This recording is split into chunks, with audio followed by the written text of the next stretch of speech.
Hey, Sam Hatch from the House of Zazz here with Karl Sanders of the band Nile. Welcome. Thank you, Sam. How are you doing today? I'm doing great. It's a little hot out, but it's a good day for brutal death metal. Did you listen to some brutal death metal in traffic today? I was listening to some Swedish death metal. It was Nirvana 2002. And, awesome. Of course, listening to some Nile today, too. The new disc at the gate of, is it Sethu? It is Sethu, yes.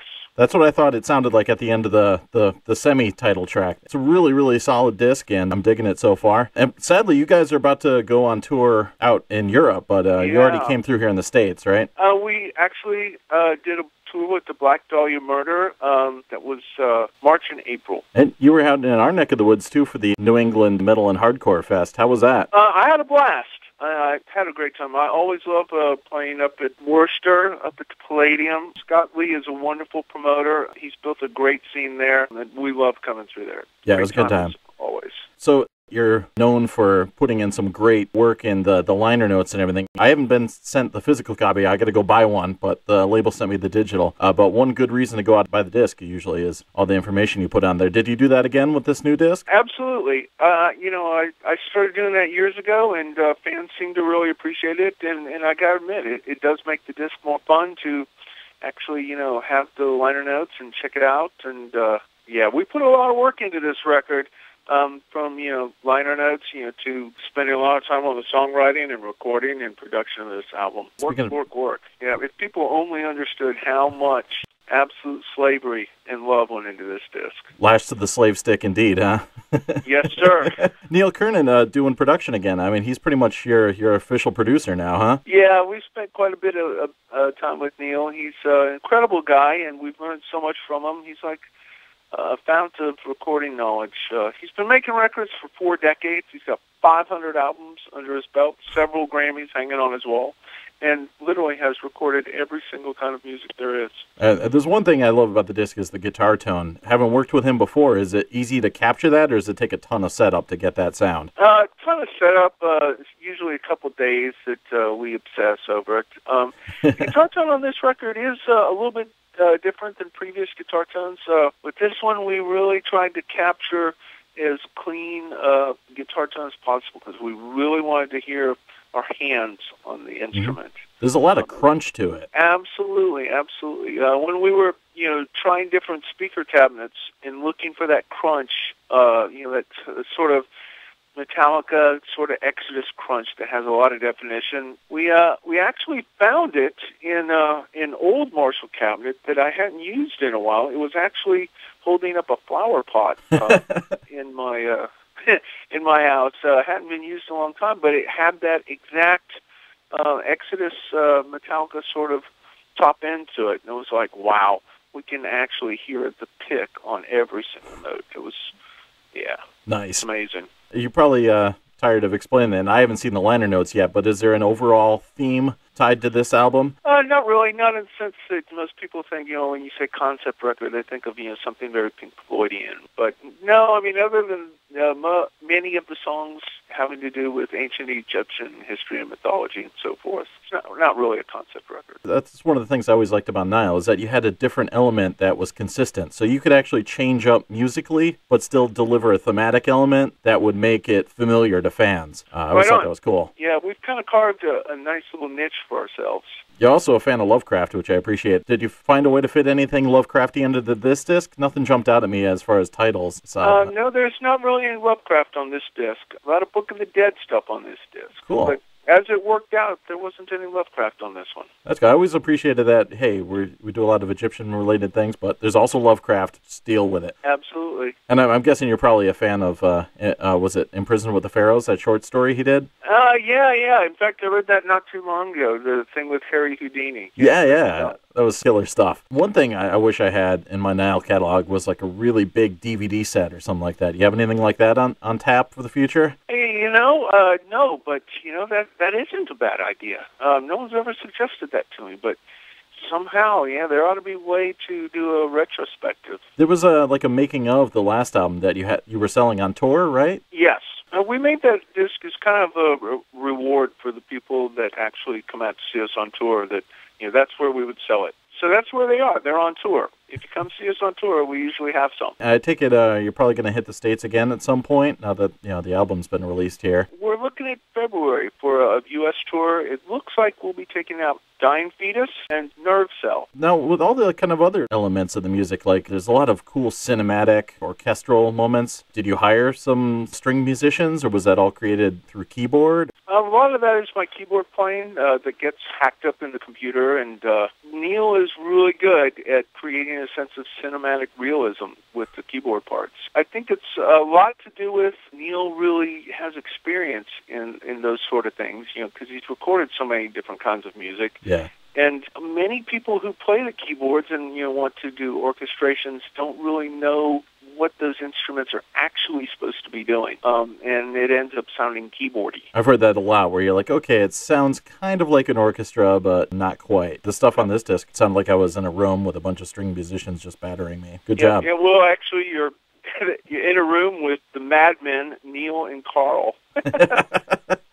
Speaking of battering, I remember the first time I picked up Annihilation of the Wicked, and the first song came on, and it was the first time in a long time when I actually couldn't catch my breath because I was listening so intently to the music, and it never let up. Has there ever been a tune that you've heard like that, where you just get so into it that you actually stop breathing for a second? Actually, that disc for us was exactly like that. I have a very distinct memory. When Dallas and I left the studio in Chicago, where we mixed Annihilation of the Wicked, and we started our drive home from Chicago to South Carolina, we put the new disc in the CD player. Neil had made us a copy. We could listen to it on the way home.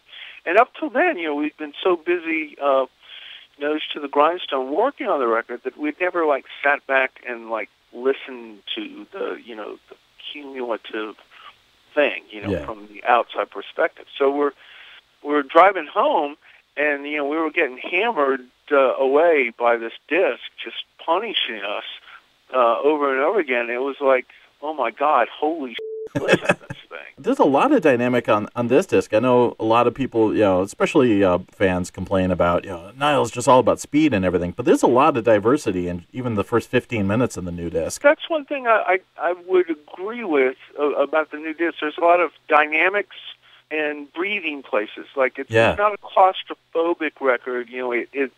It has a lot of pacing where you can catch your breath and get ready for the next onslaught. Also, there's old-fashioned dynamic mastering used on this disc. I'm sure, as you know, being in radio, that the recent trend in years is to make records that are very overcompressed because everybody's trying to be louder than everybody else. And that squishes all the dynamics down. But what we wanted to do was make a record where, you could actually hear things, and there's dynamics in there. There's been quite a lot of backlash from some elements of the audience that aren't used to hearing their metal like that. Yeah, it's just one big chunk of sound. Yep, so, that's different. But we want to make a record, that you put it on, a music system, and you turn it up to listening level and, have a listening experience where you can hear all the things in glorious detail. Yeah, I love that. So I would love to actually sit down in front of two speakers, old school style, and experience something like that. Are you a fan of digital music at all, or do you just kind of go more for vinyl? Well, I think, vinyl sounds the best. I have a closet full of vinyl, but who has time for vinyl? We asked ourselves a very profound question. If we're in the business of making CDs, selling and promoting CDs, if that is our existence, then who buys CDs still? That would be the people who actually like to listen to music and take that CD and put it in their car or put it in their stereo at home and listen to it. And that's an entirely different experience than people, listening to music on their laptop or on their iPhone or whatever. It's an entirely different thing. So we made that bold decision. All right, let's make this one for the fan who actually goes down and goes to the trouble to get a real CD, because that's who is supporting the band. That's who cares enough to continue the existence of this band and many other bands. That's who we should care about. So that's who we mixed this record for. Yeah, I'm a huge fan of tangible media, and I remember just being obsessed with the look of Annihilation of the Wicked, and then I got the Digipack version of Those Whom the Gods Detest with the kind of sand kind of feature, and I would just touch that thing for like 20 minutes at a time. Like, I couldn't put it down. I like real stuff. I have a real actual wife. It's not a virtual wife. Oh, those are awesome. Yeah. Real ones are so much better, and I have a real car that I drive, and I have a real house that I live in. Real stuff is infinitely better than virtual digital approximations. I think that goes for music too. Speaking of vehicles, you guys are going to be on the 70,000 tons of metal thing, huh? Yeah, that's quite something there. Have you done one of those before? No, this is our first time. We were asked before, but schedule didn't allow it. But this time, schedule did allow it, and when I got the email, do you guys want to do this or not? My wife happened to be next by and reminded me that, we haven't had a vacation in, never, because I'm a workaholic and I'm always working. So, I said, all right, well, if we go on this cruise, that's a vacation, right? Sure. Yeah. And after she smiled and all, she laughed and said, yeah, but you'll still be working. I guess that's true, but at least we'll be enjoying some fun and sound in the Bahamas with a bunch of other metalheads, so that's cool as f***. And it's true, you guys steadily release albums. Do you ever have a case of writer's block, or where you just can't think of something either lyrically or can't come up with a cool riff or something? Well, we're human like anybody else, but we just work through it. You can only write stuff if you actually, take in new information. So a lot of what we do is, I take guitar lessons. I listen to different kinds of music and, try to take inspiration from as many different places as possible. Do you play 6 strings usually, or 7 strings? I do play the 7-string now, although with Nile, it's a mixture of 6-string and 7-string. Do you have to use, really thick gauge strings for the low tuning? Absolutely. My bottom string is a 70, which is, wow. Huge and thick. Yeah. It sounds perfect. It doesn't wobble. It stays perfectly at pitch when you bang on it, and that's important. So everyone, if they want to go overseas, you can check you guys out with Creator and Morbid Angel a little bit later this year. That's going to be fun playing with Morbid Angel. Yeah, that sure will. I'm a fan of both Creator and Morbid. We've been friends with the Morbid guys for a ridiculous amount of years, 20-something years. Yeah. Anyone who's read, the Choosing Death book learned a lot about the history of Nile and Morbid Angel. Right on. So were you a fan of their newest disc? I know how controversial it was, but... Yeah, well, my favorite Morbid Angel album is Altars of Madness and Blessed Are the Sick. Yeah, you know it, man. It's my favorite. I hope you come through Connecticut at some point. I know usually we can catch you in, Massachusetts or something. So, I don't know, have you guys played Connecticut? Many years ago. It's probably in 99, I think. If you ever come through, just give a call. We'll come see you. Awesome. And, again, like you said, I urge everybody to go and actually pick up the disc. People actually spent time writing the music and creating the package and everything. I hope it does well for you guys. Well, thank you so much. It's been a pleasure speaking with you today. Yeah, thanks for taking some time out of your afternoon. Thank you. That was fun.